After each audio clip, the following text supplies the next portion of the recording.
देखिए, अभी मैं आपको तारीख बताया ना, फॉर्म 6 तो आपको देना जरूरी है। जब क्लेम्स एंड ऑब्जेक्शंस का टाइम आएगा, जिसमें तो क्लेम्स एंड ऑब्जेक्शंस का टाइम है वो 10 अगस्त से 9 अक्टूबर तक है। जब बीएलओ दोबारा आकर चेक करेंगे, आप जब भी फॉर्म 6 दे सकते हैं, आप अभी भी दे दिए, जब भी देंगे, जब आके वो लोग चेक करेंगे। आपके पास डॉक्यूमेंट का मतलब क्या है? डॉक्यूमेंट का मतलब क्या है? देखिए, मैपिंग हो गई, खुद के नाम से 2002 में है, वालिद वालदा का नाम है, दादा दादी नाम, मैपिंग हो गई, आप फॉर्म दे दिए। आपका नाम आपको इन्यूमरेशन फॉर्म मिला, मगर 2002 में नहीं है आपका नाम, लेटेस्ट वोटर लिस्ट में आपका नाम है, 2002 में नहीं है, तो आप जब डॉक्यूमेंट देंगे, समझे आप। तीसरा ये है कि आपने कुछ भी नहीं है, तब भी आप अपना नाम, आधार कार्ड नंबर लिख दिए, फोन नंबर, आपका मेल है, फीमेल है, वालिद वालदा का नाम, शौहर का नाम है, वी का नाम लिख के आप दे दीजिए।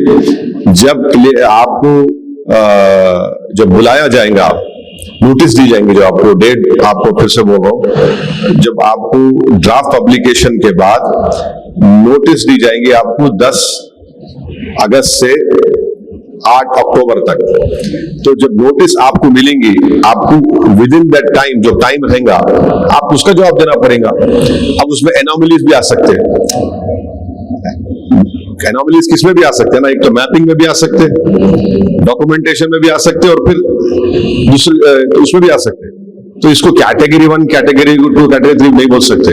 ये चीज आपको करना है। नंबर 1, फॉर्म देना है, जिसके बाद इन्यूमरेशन फॉर्म है, फॉर्म वापस करना होगा, जिसकी मैपिंग हुई उन्हें वापस करना, जिसकी नहीं हुई उन्हें वापस करना डॉक्यूमेंट्स के साथ, जिसके पास कुछ भी नहीं उन्हें भी लिख के वापस करना। तब ड्राफ्ट लिस्ट में आपका नाम आता। फर्स्ट स्टेप क्या है? ड्राफ्ट लिस्ट में आना। उसके लिए हमको कोशिश करना है। देखिए, अगर 6 बच्चे हैं तो अगर नोटिस आई, बताएंगे 6 कहीं को, मेरे को खुद 6 है, क्या करूं मैं?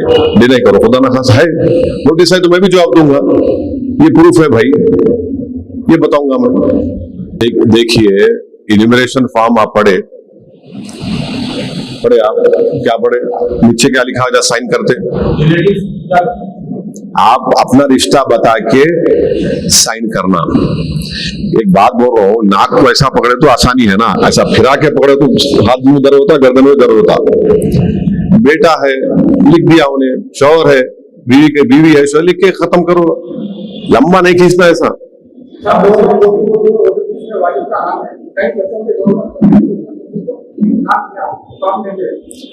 नहीं, फॉर्म नहीं मिले तो फिर फॉर्म 6 डालना।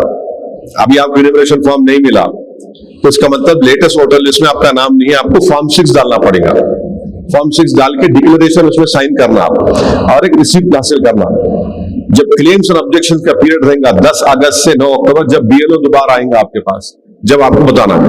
एक मिनट सुन लीजिए, जो 12 डॉक्यूमेंट का जिक्र है इलेक्शन कमीशन ऑफ इंडिया में, उसमें क्या है? परमानेंट रेजिडेंट सर्टिफिकेट आप जो दे रहे या रह रहे हो, खत्म, उसमें लिखा हुआ नहीं है परमानेंट रह रहे बोल के। इसीलिए मजलिस इत्तेहाद मुस्लिमीन हुकूमत से ये मुतालबा करी कि भाई 12 डॉक्यूमेंट में पीआरसी जो है वो दो आप, अगर वो नहीं दे सकते तो फैमिली रजिस्टर सर्टिफिकेट दो आप। तो वो पासपोर्ट का तो ठीक है, पुलिस चेक कर रही ना, वो आप रह रहे वहां पे, हाँ रह रहे यहाँ पे, देखे, चेक करें, दे दिए रिपोर्ट। मगर इलेक्शन कमीशन क्या बोल रहा? Permanent resident certificate. तो उसमें इसमें फर्क है। हाँ, तो जब यहाँ रह रहे, उनको अगर एनिमरेशन फॉर्म आया, उन्हें बराबर डालना उसको। हाँ, वो मजलिस देखो, अब आप लोग यहाँ से जाओ ना, आपको काम हो रहा ना, आपको पूरों को लिख जाके दिखा दे। आप हमारे ऐप में इलेक्शन कमीशन ऑफ इंडिया से उसको कनेक्ट करें ना।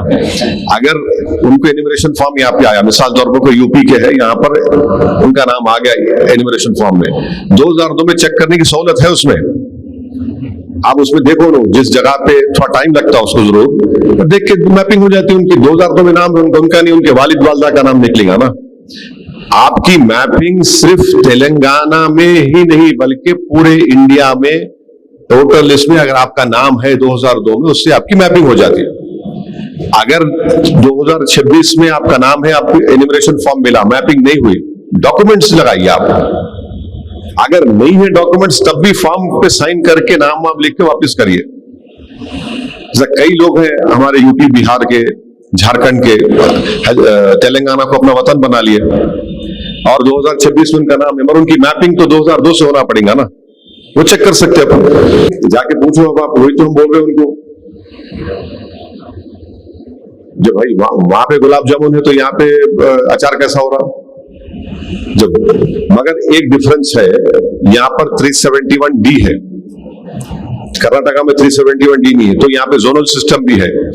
हम ये उनको रिक्वेस्ट करें कि 371D को रखते हुए भी आपका जो एग्जिस्टिंग लॉ है जोनल सिस्टम का, उसको बेस बना के दो आप।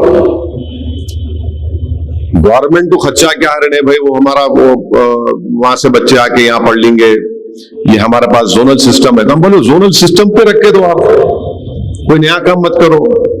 तो खैर, या वो नहीं करे तो फैमिली रजिस्टर सर्टिफिकेट दो। देखिए तेलंगाना में एक तो socio economic education caste census हुआ, रेवंत रेड्डी की हुकूमत करी 2023 में 24 में, उसका डेटा है। दूसरा हमारे पास भू भारती का कानून है, एक्ट है। तीसरा हमारे पास रेशन कार्ड का डेटाबेस है। चौथा हमारे पास है प्रॉपर्टी टैक्स का डेटाबेस है। पांचवा हमारे पास है स्कूल एजुकेशन बोर्ड का डेटा है। हम हुकूमत से गुजारिश है करें कि इन 5 में से किसी एक में नाम आ गया किसी का, आप अपनी सेवा में देखें, उनको सर्टिफिकेट दे दो आप। अगर आपको पीआरसी से आपको थोड़ा वो है, परहेज है, तहफुजात है, लीगल प्रॉब्लम ना हो, हम बोले एक तो कर दो आप कम से कम। और मैं जाकर चीफ सेक्रेटरी से मिला, हमारे टेमरेस के चेयरमैन भी साथ थे, फिर जैसा कल मैं बोला चीफ एडवाइजर साहब है काबिल आदमी, उनको मैं समझाया। अब ये फैसला लेना पड़ेगा गवर्नमेंट को, ले लिए तो बहुत अच्छा है। देखिए गरीब जो है वो चाहे किसी मजहब का हो, उसके पास कागज नहीं होने की बुनियाद पर अगर आप उसका नाम वोटर लिस्ट से उसको महरूम कर दे रहे, ये तो सरासर जुल्म है, नाइंसाफी है, ये बहुत नाइंसाफी है। कई लोगों को हम देख रहे, भाई गरीब, इतने गरीब है वो लोग कि उनके पास आधार कार्ड, व्हाइट रेशन कार्ड है और कुछ भी नहीं है। अब आपको मालूम बर्थ सर्टिफिकेट का कानून कब बना? जब मैं पैदा हुआ था 69 में। अब मुझसे कैसा लाएंगे बोलो आप? तो ये तो हर गरीब के लिए मुश्किल है कि आर्गुमेंट नहीं आप बीसी सर्टिफिकेट निकालो, बीसी का निकालो, एससी का। अरे भाई इससे हटके भी तो लोग हैं, इनका क्या होगा बताओ आप? तो इसलिए हमारा रिक्वेस्ट है, हम ये गवर्नमेंट से बार बार बोले करो आप ये, और आपकी बात बिल्कुल सही है। कर्नाटका में दे सकते हैं, आर्टिकल 162 जाके पढ़ो आप कॉन्स्टिट्यूशन का, उसमें स्टेट को इख्तियार है, आप ये डॉक्यूमेंट दे सकते हैं। आप मैं लिख के दिया पूरा आर्टिकल 162 में, आप इख्तियार है, आप करिए। देखिए ऐसा नहीं है, अगर आप 2002 के डिटेल्स लिख रहे हैं, 2002 में तेलंगाना नहीं था, आंध्रा था। आप किताब खोलेंगे, तेलंगाना की किताब खोलेंगे, मगर उसमें आपको डिटेल लिखना है 2002 की, तो आपको तेलंगाना की किताब खोलेंगे, मगर लिखेंगे उसमें उस जगह पे जहां से आपकी मैपिंग हुई, लेफ्ट हैंड साइड पे, लेफ्ट हैंड साइड दोनों साइड पे आप आंध्र प्रदेश लिखेंगे। और ऐसी कोई बड़ी गलती नहीं है उसमें, कोई लोग लिख भी तो तब उसको मुश्किल होने वाली नहीं है इंशाल्लाह। वोटर आईडी कार्ड कहाँ फेंके? वो पाड़ी शरीफ में ना। अब वो देखना कौन, अब वो जिसके पास है एपिक कार्ड वो तो मैच हो रहा ना, जिसके पास वो क्या करे, गवर्नमेंट इंक्वायरी करना, पुलिस करना, कौन फेंके क्या फेंके, वो सीसीटीवी कैमरा से चेक करके निकालना उन लोगों को। अगर जिन वोटर का है तो चेक करना उन लोग। हैदराबाद में कहावत है, जिसके पेट में दर्द है वो अजवान खाना। मेरे पेट में दर्द है, मैं अजवान खा रहा हूँ, उनको नहीं होगा दर्द, मैं क्या करूँ बोलूंगा। क्योंकि मैं आप लोगों को बता रहा हूं कि हम लोग बिहार में पिछले साल जून में एसआईआर शुरू हुआ था, और जून में एसआईआर जब शुरू हुआ था, मैं, मुश्ताक साहब, अख्तर ईमान साहब, आदिल हसन साहब, हमारे बिहार के तमाम जो जिम्मेदार थे, बहादुरगंज के एमएलए साहब हमारे, तौसीफ आलम साहब, आफ्ताब साहब, जाके इलेक्शन कमीशन से मिलके हमने एसआईआर की मुखालिफत की, बावजूद रिटर्न रिप्रेजेंटेशन दिया हमने बोले कि मुश्किल हो जाएगा ये। फिर जब सुप्रीम कोर्ट में केस गया, अख्तर ईमान साहब पार्टी बने, उसमें हम लोग केस लड़े, निजाम पाशा, सैयद निजाम पाशा हमारे एडवोकेट थे, तो सुप्रीम कोर्ट के ऑनरेबल जजेस ने एक बोला कि इतना टाइम है आपके पास, आप लोग बोल रहे कि लोग शिफ्टेड नहीं हुए, डुप्लीकेट नहीं है, उनकी डेथ नहीं है और एब्सेंट नहीं है, आप लिस्ट दो हमारे को। जितने पिटिशनर्स थे ना उस केस में, मजलिस सबसे ज्यादा नाम, करीब 900 कितने 1200 नाम हम लोग अख्तरुल ईमान साहब की असेंबली कॉन्स्टिट्यूंसी से निकाल के दिए कि भाई इन्होंने एब्सेंट नहीं है, इनकी डेथ नहीं हुई, इन्हें शिफ्टेड नहीं है और यहां पे रह रहे हम, कोई नहीं करे उसमें हम ही करे। तो हम वहां से देखते हुए आ रहे, बिहार में देखा मैं, फिर बंगाल में देखा मैं। अब बंगाल में तो भाई आप सोचिए 24 लाख लोग जिंदा हैं, उनका नाम ही नहीं है। इसीलिए हम लोग, जब मैं मुश्ताक को हम लोग मीटिंग करे वो टेक्निकल बच्चों के साथ, मैं तो उतना काबिल नहीं हूं, मैं उनको जो टेक्निकल हो गया, मतलब भाई मेरे दिमाग में ये है, आप इसको एक अमली जामेनामा पहनाओ भाई, आप कैसा करना। मैं बोला मैं ये चीज देखो, तो वो लोग बेचारे अपने हैदराबाद के बच्चे हैं, मैं उनको सलाम करता हूँ, काबिल है, वो लोग बैठ के बोले सर इसको पॉसिबल है, थोड़ा ट्रायल एंड एरर हुआ, करते रहे, मगर ये ऐप बनाया और इस ऐप के जरिए हमारा मकसद एक ही था कि 2002 में जिसका नाम है उनकी मैपिंग हो जाना, 2026 में जिसका नाम है, अच्छा फिर 2026 में नए नाम आए, हम फिर उन नामों को ऐड करें पूरे तेलंगाना के कॉन्स्टिट्यूंसीज में।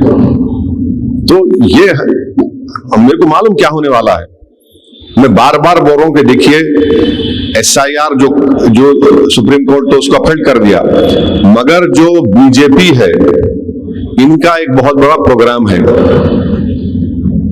और हमको उनके उस जो भी उनको करना चाह रहे उसमें उनको रोकना है, नाकाम करने की कोशिश करना है और इसीलिए हमको एहतियात बरतना है। हम तो एहतियात बरत रहे। अब आपकी बात सही है, मगर खाली पुकारने से तो कुछ नहीं होता ना, आपको कुछ करना तो पड़ेगा ना। वो बोलते ना क्या वो कट्टे बनाए तो पानी रोक सकते हैं, तो पानी बहा के ले जाता, तो हम कोशिश कर रहे। और पिछले 2 महीने से आप देख रहे कि दारुसलाम में हम लोग उस हॉल में, उस कमरे में जा भी नहीं रहे। माशाल्लाह से हजारों की तादाद में आवाम आ रही, यहाँ पर किसी का मजहब भी नहीं पूछ रहे, सब आ रहे, अपना काम करा के जा रहे। मजलिस के हेल्प डेस्क सेंटर्स भी खोले, कई लोगों को हम लोग डिस्ट्रिक्ट से बुलाकर ट्रेनिंग दिए। फिर उत्तराखंड के जिम्मेदार है, वो आके बोले कि भाई 3 जिले में उत्तराखंड की आप हमारे को ऐप बना के दो, तो पूरा निकाल के 3 डिस्ट्रिक्ट का बना के उनको यहाँ पे 3-4 दिन ट्रेनिंग दिए। फिर दिल्ली में सैयद निजाम पाशा एडवोकेट सुप्रीम कोर्ट में बोले भाई मेरे को दो आप, फिर उनके बच्चों को दिए, यहाँ बुलाकर उनको ट्रेनिंग दिए। वो उनके फ्लैट में पिछले 15 दिन से बैठ के बच्चे काम कर रहे। महाराष्ट्र का भी ऐप बनाए और हम लोग, मैं खुद गया औरंगाबाद को और मुख्तलिफ मुकामात पे, औरंगाबाद हो, गोवंडी हो, मुंबई हो, जहां जहां हमारे लोग हैं उनको ऐप दे रहे, ट्रेनिंग दे रहे। तो ये फॉर्म फिल करना जरूरी है, फॉर्म वापिस देना जरूरी है, फिर ये बहुत जरूरी है। और फिर जब ड्राफ्ट लिस्ट आएंगी, जब भी अहम काम है चेक करना है, फिर उसको लेकर नोटिस आएंगे, उसका नोटिस का जवाब भी देना है हमारे को। तो ये पूरी तैयारी मजलिस करके रखी है। कोशिश यही है कि जेन्युइन वोटर का नाम आए। पासपोर्ट है ना मां प्यारे, उससे बड़ा डॉक्यूमेंट क्या होगा? उन्होंने कई को परेशान है, मेरे को नहीं मालूम। अरे भाई जो गरीब यहाँ पर जिसके पास रेशन कार्ड है, आधार कार्ड है, उसको क्या होगा? सोचो आप, कुछ है ही नहीं उसके पास, और बर्थ सर्टिफिकेट भी नहीं निकाले कई लोग। अच्छा आपको मालूम SSC का सर्टिफिकेट जब आपको आता, उसमें अम्मा का नाम अलग है, बाबा का नाम अलग है।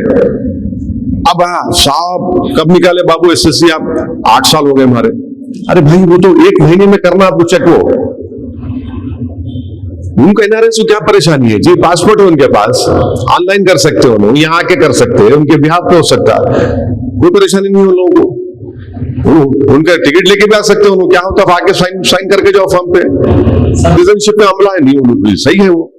देखिए वो सब जान दो, खाली फॉर्म लेके देने नहीं कर सकते। फॉर्म लेके दो ना, खाली साइन करके दो, नाम लिख के दो, आधार कार्ड नंबर लिख के दो, उतना तो लिख के दो भाई। खाली आप ड्राफ्ट लिस्ट में तो नाम लेके आओ ना।